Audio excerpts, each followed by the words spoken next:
Here. We are here. Welcome, everyone, back to another episode of Liticast. Thank you so much for joining us today. I am your host, Terry Dorman, the CRO of Litify. I haven't even counted, Ed, how many we've done of these, but we are definitely in the teens at this point over the last 2 months. But wow, I finally made the cut. You're here, man. You're here. So I'd love to welcome Ed Herman of the Brown & Crouppen law firm based out of St. Louis. Ed, welcome. Thank you. Thank you so much for being here. Really appreciate it. And to our viewers out there, if you're coming to us via YouTube, via LinkedIn, via our website, thank you so much for joining us. As always, please post questions, comments, concerns, anything you might want to know of Ed, of ourselves, of Brown & Crouppen, any of the subjects that we're going to be talking about. But thank you so much for joining us. And let's get into it, Ed. So happy to have you here. Let's do it. Yeah, let's do it. Let's do it. So Ed, you're an interesting character. I love chatting with you. You're a client. You're pretty much a star in your own right.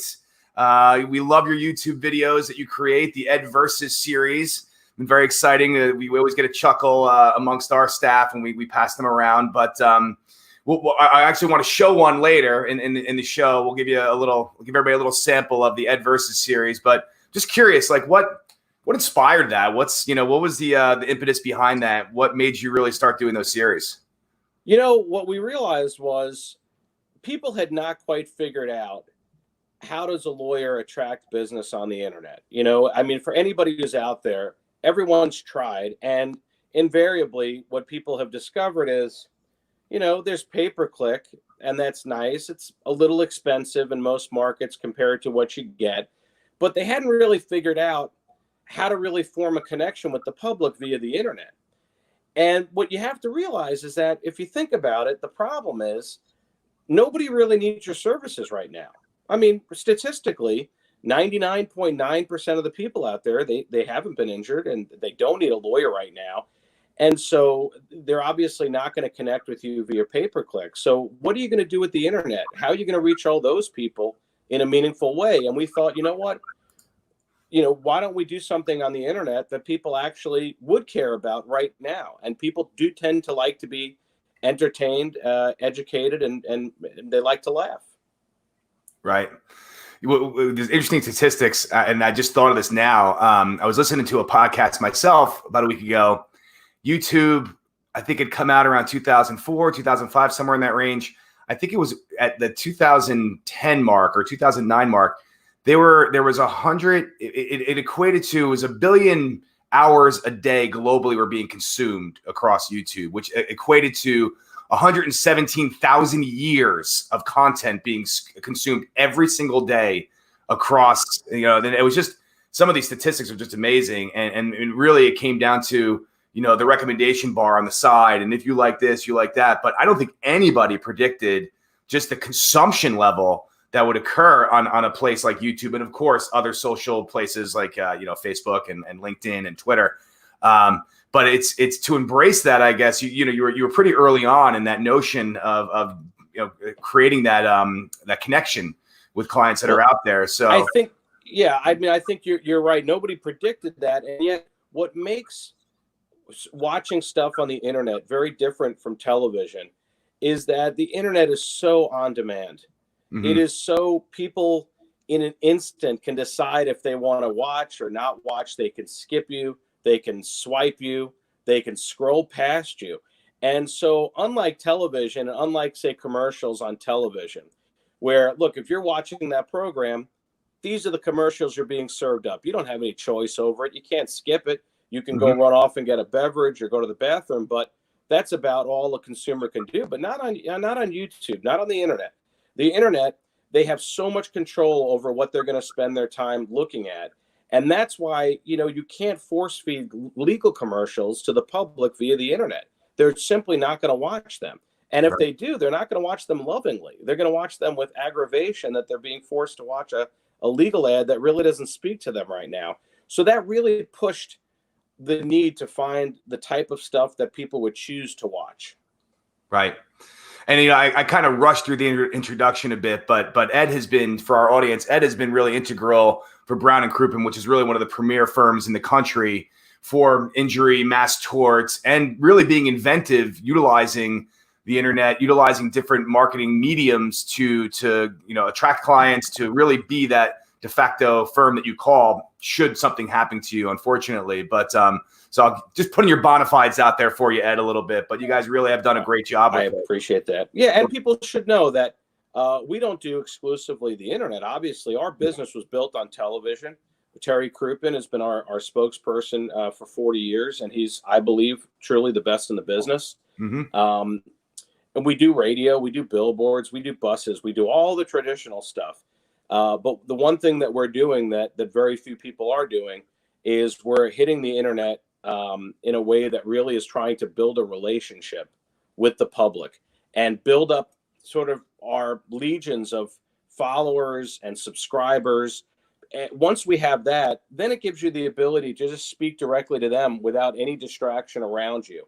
And we've been at, this, we call it BCTV, Brandon Crouppen Television, but anybody can go to getbctv.com, be taken to our channel on YouTube where we house all of the videos.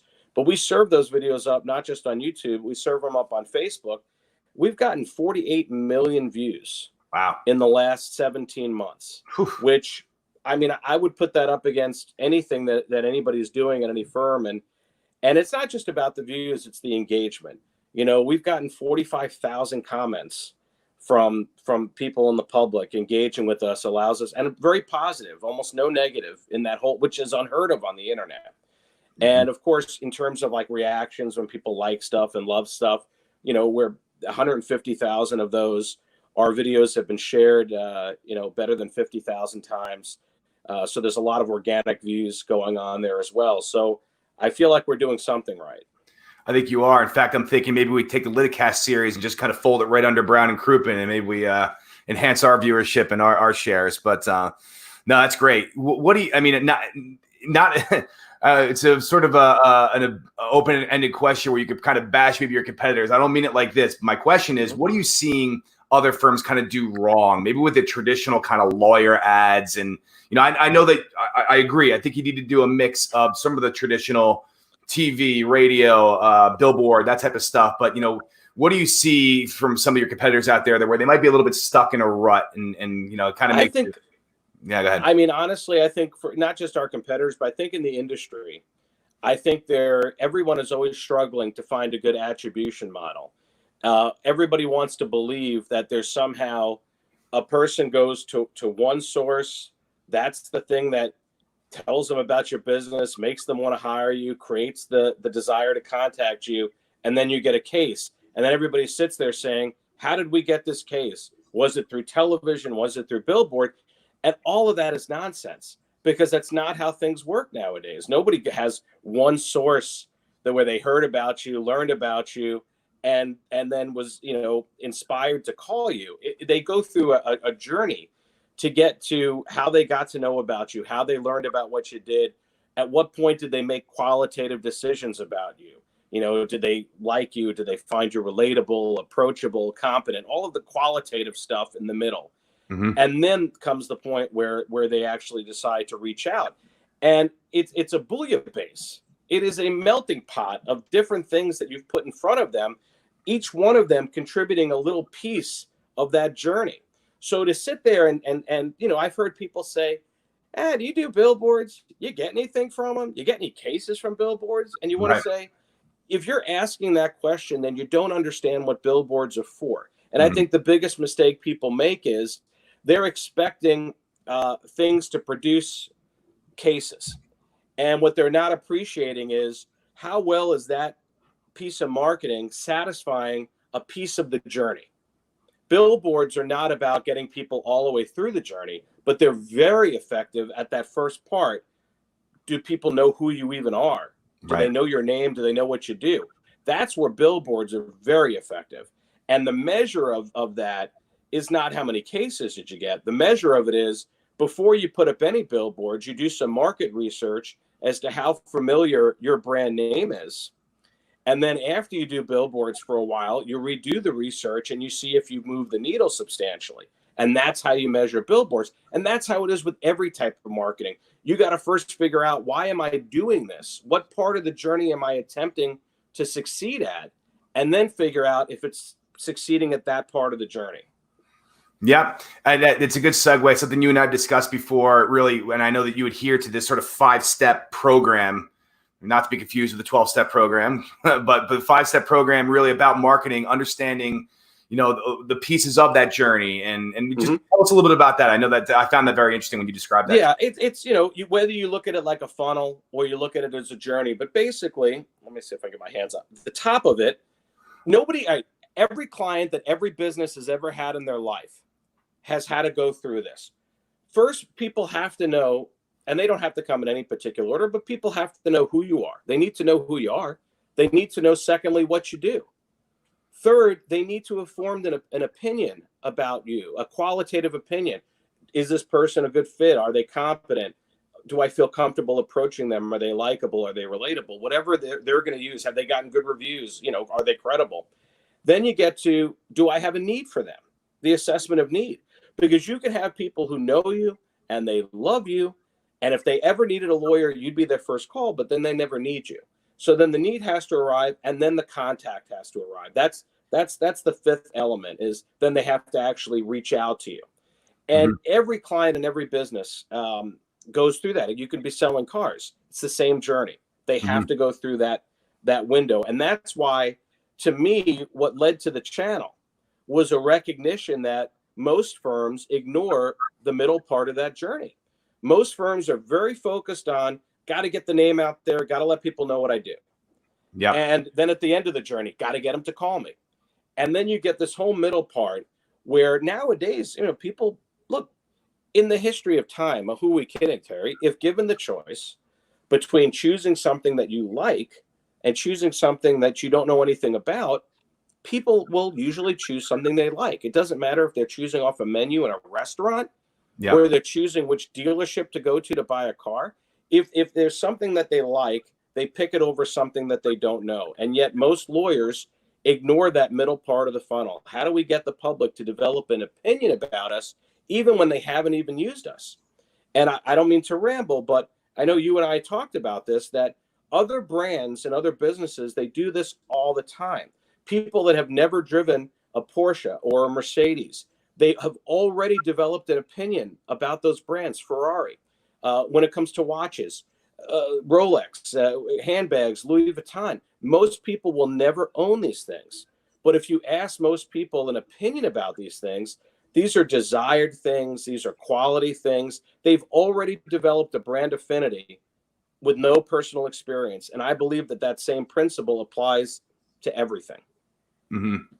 So, yeah. And the interesting part there is, let's just say, with those brands you mentioned, there's obviously a long history of having a quality product and that cachet, if you will, around the product. But someone starting out, if I'm starting a firm tomorrow, how do you create that? How do you? Well, you see it all the time, though, and let me tell you, a lot of those brands hit that right out of the gate. Whether it was in the car business, Ferrari participating in various races, getting their name distinguished as something that was special. They can do it. Look, most law firms do it. They don't do it in the same manner that we're doing it. But why do you think most law firms engage in really good community events and charitable events? If you really think about it, let's be cynical for just a moment. Let's take away the fact that they're trying to be cynical. I'm cynical most of the day, Ed. So, so let's just put that aside and just say, listen, there are some people that are doing these charitable events because they mean a lot to them and they have personal meaning. Let's put that aside. And let's look at the benefit to a firm when a firm decides to do an Arrive Alive campaign to help out prom kids, or an anti-drunk driving campaign. What they're really doing is a form of this. They're trying to say, I would like the public who has not yet formed an impression about us, I would like them to, when they do think of our name, I'd like them to associate us with something positive. I want them to remember we were the firm that ran this campaign, or we were the firm that built houses and Habitat for Humanity, or, we're the firm that helped out on the cancer drive, for Komen, or whatever your firm may be involved in. in essence, that's really what we're doing. The real question is, how can I, on a more massive scale, how can I get the public to have all of those good feelings about our firm when they hear our firm's name? Participating in a couple events throughout the year and then doing a post on your Facebook, that's really not going to have the reach, because you're pretty much confined to people that already know you. If you're only putting something up on your own Facebook, those people already kind of know you. So it's about figuring out, how do you do these kind of things, or the kind of stuff we're doing on our channel, and reaching out to the people that haven't yet formed an opinion about you, or they have, and it's a little bit negative, and maybe you can improve that opinion. And it's the people that haven't already contacted you. They're not the ones already following you. Right. They're the ones, and the ones, particularly in your target demo. That's the other beautiful thing with the internet, is you don't have to serve up your videos to everybody. You can really slice and dice and only have them served up to people that you believe would be likely to use your services. Yeah, we one of the things, what's been discussed on a lot of these Liticasts is really around, switching gears a little bit, but not. I'm thinking in terms of being authentic, and it's come up a few ways. Actually, it's come up in interesting ways. One of the ways it's come up is, even what we're doing right now, a Zoom call, a video conference where the dog walks into the room or something crashes. In fact, I hear my daughter above me right now mashing around and running what she's doing. But like that's created an authenticity that, frankly, I think many people kind of hope to carry through when we get back to the new normal and back to offices and such. But, that level of authenticity is sometimes hard to achieve. You've done a great job of it, and Brown and Croupen's done a great job of it, of being, you mentioned relatable and being authentic through some of your messaging. Talk a bit about that, because I think people are either afraid to do it. They have this sort of image of the buttoned up lawyer kind of thing. And we're focused on law, but it's the same thing in technology and business. It's, sure. You want to be yourself, you want to be relatable, but at the same time, you don't want to come off like a doofus. So but that's the beauty of editing. And I will say, we've done focus groups. Yeah. We've done a lot of research, which, for years we hadn't, because it always looks expensive. And then you're like, you know what? Major companies, they do consumer research. They do focus groups. They do these kind of analysis. And the hope is that if you then apply what you learn, it makes you more efficient and more effective. So one of the things that has come across in every single focus group we've done is that people can really smell crap. They can smell BS, and they don't like it. Right. The more authenticity and enthusiasm, those are the two things that make a person engaging, and it makes them credible. Right. And if that's where you want to be. So how do you achieve that? Well, one thing that we do, like in our YouTube videos, the Ed Versus series and 3 Lawyers Eating Sandwiches, which I love doing that show with my 2 partners that do it with me, Andy Crouppen and Terry Crouppen. And the beauty of those shows is none of those are scripted. When I'm doing Ed Versus, I know what my subject matter is. I have an idea in my head, some bullet points of things I want to talk about, but I want to keep it fresh. I'll just keep rambling on stuff like I'm doing here. And here I don't have the ability to edit. Yeah. But in those things you can.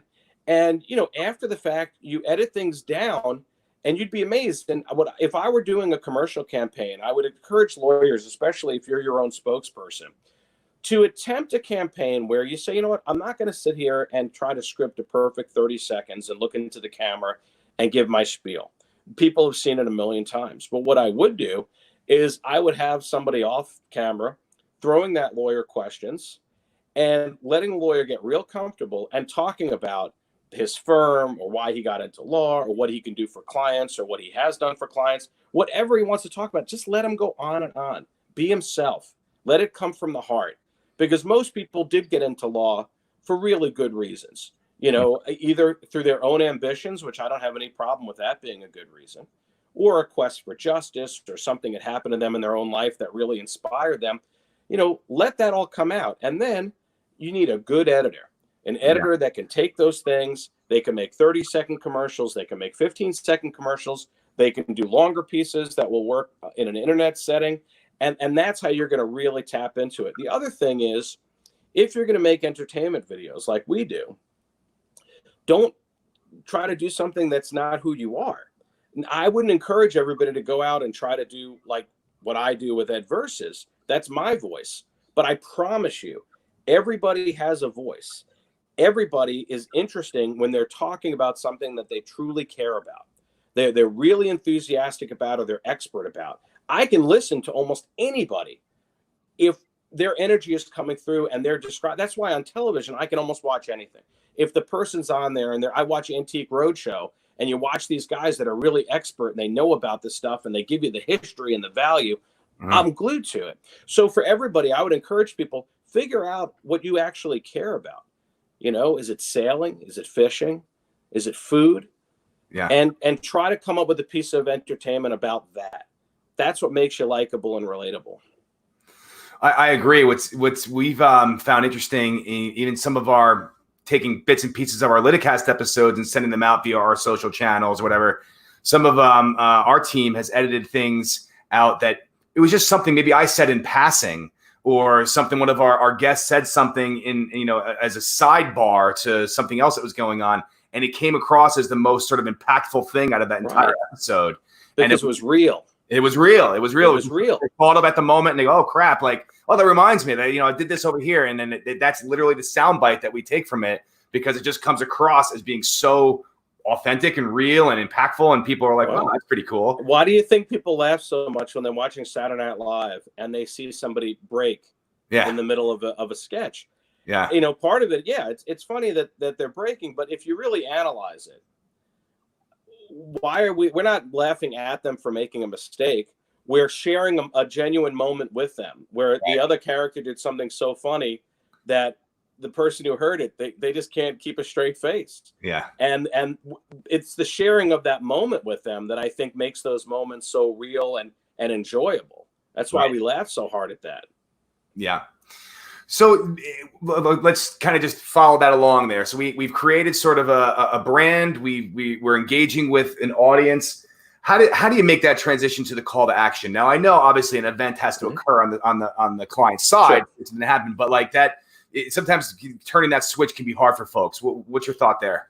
Well, I think that is very hard. That's why you can't rely on one medium to cover all 5 bases.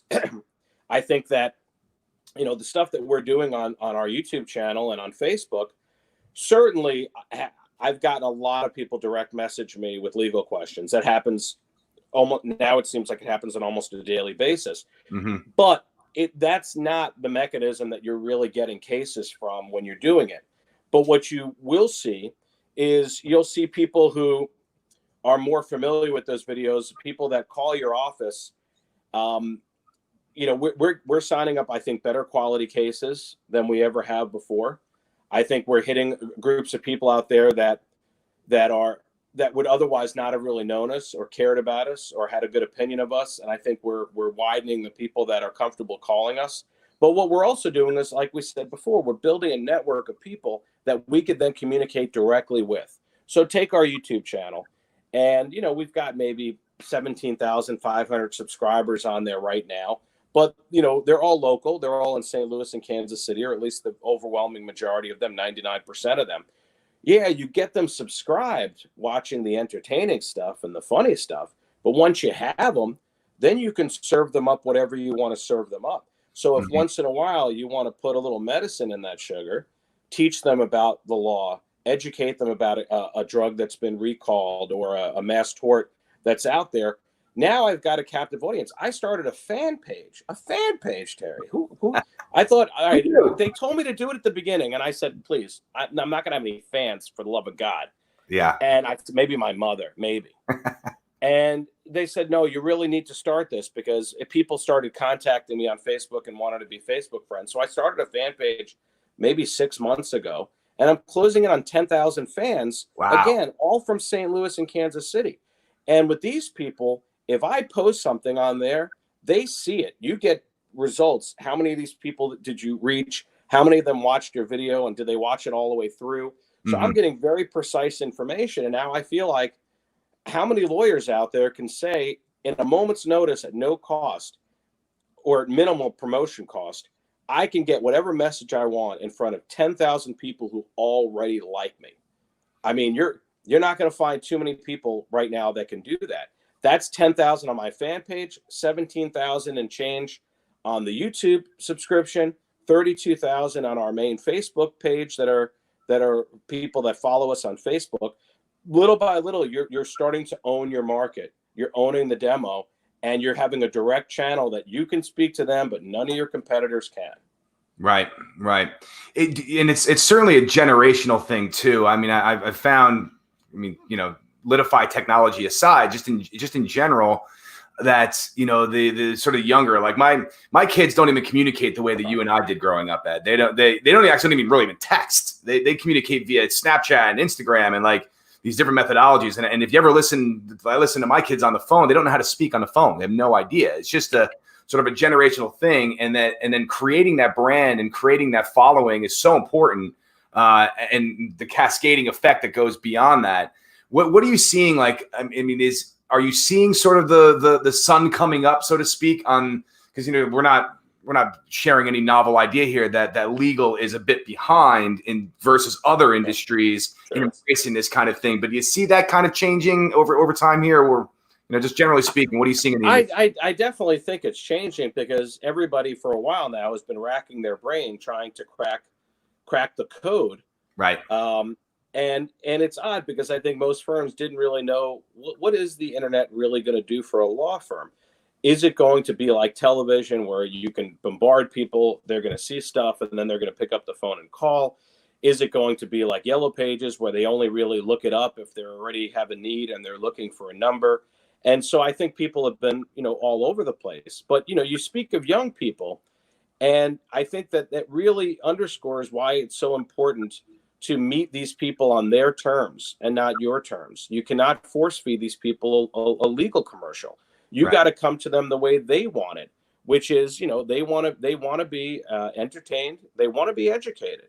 Mm-hmm. They want to be, you know, sort of instructed. Younger people, the way they look at companies is very different. You can look at a lot of research that's been done on millennials and the people even younger than that. They want to know the people behind a business. They want to know what the business stands for. You're seeing it more and more with the events of the day. Every company has felt compelled, and I think it's a good thing, to let the public know where they stand on things. Right. And why do they do that? It's because younger people are factoring that in to whose businesses to support and to use. How many sites have you seen now that say, don't go to these 15 restaurants because they support things that you don't believe in? Right. People are starting to make those connections. And the more that you're seeing that, the more it becomes important for law firms to have a personality, an identifiable culture, an identifiable belief system, and have a mechanism for educating the public as to what that is. The younger people, quite frankly, they demand it. The other thing that young people look for is they look for gurus. They are a generation of people that have not necessarily had strong leadership, and in some instances, the parenting style, has left them wanting discipline and knowledge. And when you do go on the internet and you are able to present as somebody who really is an expert on something, whatever the topic is, it really connects with younger people. They love that. That's a very interesting point. And I don't know why my brain went here, but when you mentioned sort of like the North Star, as it were, of people to look at, my head went to that recent Michael Jordan documentary, and I'll tell you why. Because back in the day, there was only a Michael Jordan and a handful of other real celebrities like that you kind of look to. Now, because of the democratization of technology and all this stuff, it feels like there's hundreds of or thousands of people that you can kind of follow and get an understanding or try to learn from. But that concept of a guru is very interesting, because you don't have the one or two people that you really look to. And it was a mix. It was sort of a double-edged sword with a person like Jordan, where it was like, he was doing all this amazing stuff, but then there was the gambling thing, and you're going back and forth. Right. Now it's who the hell do you turn to? Because I mean, think about it. We know who the younger people turn to, because being a YouTube influencer is now not only is it a profession for people, but it's made Kylie Jenner a billionaire, which is amazing. But think about that. Think about how little it really does take, not to take anything away from her or any of these other people, but there are, there's a whole world of people being influenced by what they're seeing on the internet. And it's very, very effective, and it's very lucrative. Yeah. And law firms have to recognize that. You cannot ignore that principle. The principle of a YouTube influencer is a huge deal. And you don't need to conquer the whole world. You don't have to be Kylie Jenner and get it generating sales for a million different products from a million different places. You need to, and you can't just go out and hire an influencer who's already there. People are always looking for shortcuts and say, well, what if I just pay this guy to say something good about me? That's so transparent. You're missing the whole point of the authenticity that makes an influencer so effective. Right. But you can, on a very local level, become that voice, become that influencer. You don't need millions of people. In my situation, I've got close to 10,000 and growing in my market. You get to a certain level in your market, man, you just have to know that that's going to make a big, big difference in your market. You don't have to conquer the world. Conquer the 3 zip codes that you draw most of your people from. Start there. Yep. And then grow. Yeah, we very spirited / heated debate over the dinner table one of these nights with my 20-year-old daughter around Kylie Jenner, because I just, to a certain extent, and I sound like my father, I just don't get it. Like I don't get it. It's the reality is you don't have to get it because it's not for you. You're right. You're absolutely right. And that's all it boils down to. But they're all doing it. I mean, if you follow on Instagram, so many celebrities we grew up with, they're probably making more money right now as an influencer than they are in their film career. Look at Drew Barrymore's Instagram and see what she's doing. And there are people that are workout gurus that have tremendous followings. Yep. And they're moving products, and they're doing very well with it. So in the spirit of sort of authenticity and how you guys are really creating a brand for yourself, Caroline, if you could just cue up, I just wanted to look at Ed versus Naps real quick. We'll show a little bit of that. This is from the YouTube channel of Ed versus, and we're just going to share a little bit with you just to show you what Ed's doing, what the team is doing, and just get a little flavor of this. And this is Ed as Ed is. There's 2 kinds of people in this world: those who take naps and those who ruin naps. I'm Ed Herman, and I'm a lawyer with the law firm Brown & Crouppen. Now, in addition to being a lawyer, I also have an advanced degree in sleepology. And don't think it was easy to get that degree. You have no idea how many hours of sleep I had to put in, but I stayed committed to it, and I got that sleep done. There's 3 basic types of naps. There's the so-called power nap. Then you have what we call the cat nap. And then we have the 3rd type of nap, the nap that I've dubbed the Vegas nap. Some people out there think, oh, I know how to take naps. Well, your naps are about to get better. And some of you sadly believe that you can't take a nap or else it's going to keep you up at night. And I'm going to fix all that. So let's start with the power nap. It's crap. This idea that you're going to get a good nap in 20 minutes or less, it is a fiction created by type A personalities who don't want to slow down and enjoy a nap. That's not the world we want to live in. We want to luxuriate. Now, the cat nap, this is the nap where people say, oh, it was a lazy Sunday afternoon and I fell asleep for a while and it felt great. So here's what you need to know about a cat nap if you don't want it to interfere with your ability to fall asleep at night. Never do it in your bed. Watch television, listen to music, never fall asleep with your shoes on. You're not going to get the good quality sleep, okay? Then all you want to do is put yourself into a semi-comfortable position. Don't do anything that makes it feel like nighttime. You just want to you're watching and you're drifting. And you drift into a napping state. Oh, that's nice. Oh, yeah. Great. That's great. Caroline, stop that there, please. I love it, man. I really love it. It's so relatable. It's so like you would never think of, a lawyer putting out something like that. But I think, and by the way, the Vegas snap is brilliant. That whole thing. For those, I'll give you the cliff notes. Basically trick your body into thinking it's a full night of sleep, and do all your routines and rituals.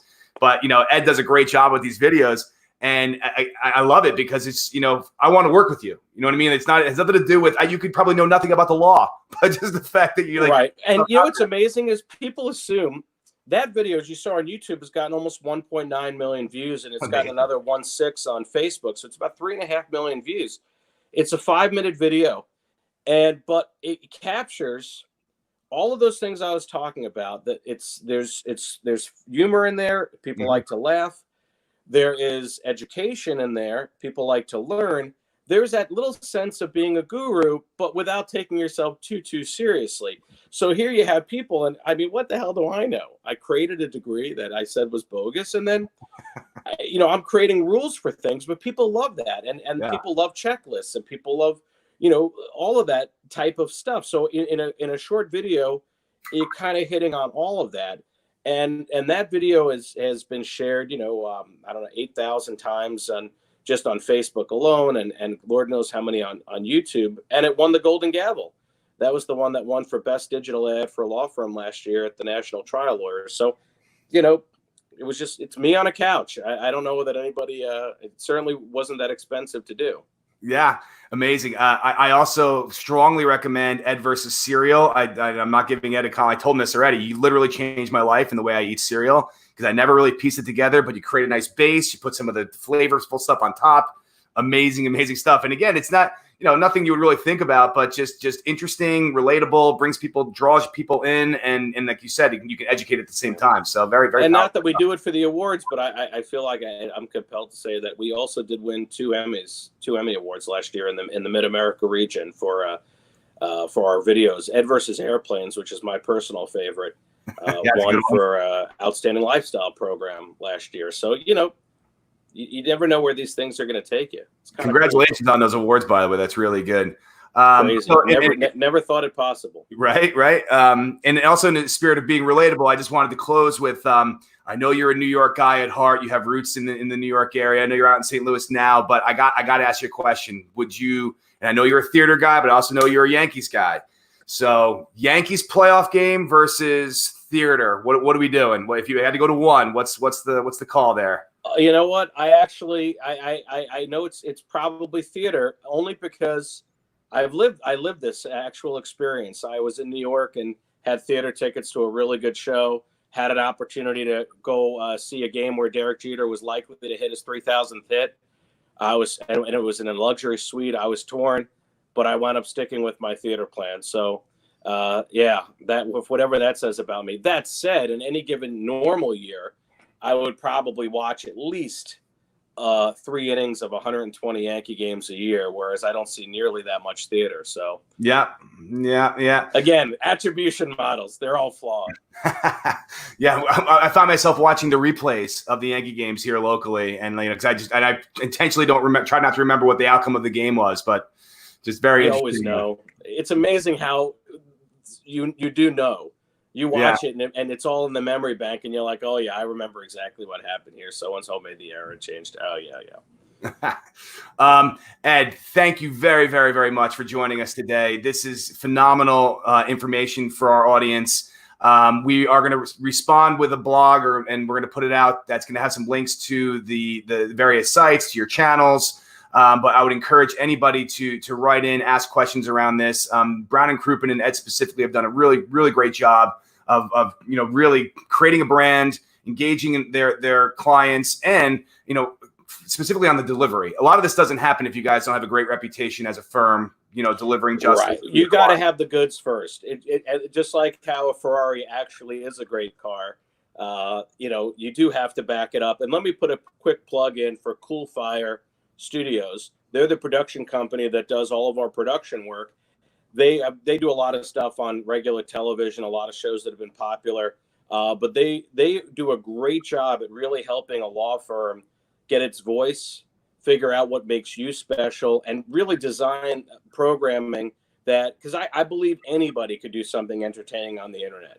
And it's just a matter of having a company that can really help you find that voice, develop it, and put it on. So if anybody's interested in how to go about doing something creative like this for their internet, they can contact me, or they can contact Cool Fire directly and ask for a guy named Jeremy Corey. And you could figure out how to do this for your company. That's great. I mean, we love this this venue to share things like that, because people doing good work should have their name out there. So it's Cool Fire. Where are they based, Ed?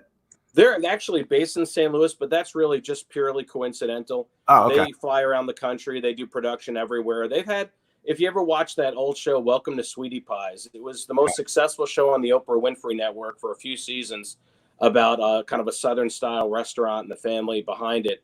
And that was all their production. And they've done stuff for Walt Disney. They've got a new show on Quibi, which is a Jeffrey Katzenberg platform with the 10-minute movies or less. So they're doing stuff everywhere, but they're really the best people I've ever worked with when it's come to any kind of creative production.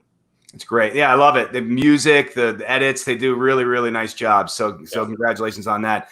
Again, Ed, thank you. For our audience, please continue to follow us on LinkedIn, YouTube. We have a great show coming up tomorrow with Keith Mitnick and Matt Morgan. They're going to be talking about really how do you take sort of data and insights and transition that into the actual trial and utilizing those data points to maximize verdicts, things like that. Two real experts in the industry. I'm excited for tomorrow's show. Ed, thank you again. I really appreciate it. I appreciate your partnership. Appreciate you coming on here and really give my best to everybody there at Brown and Crouppen. Anytime. Thank you. Okay. Cheers. Have a great day.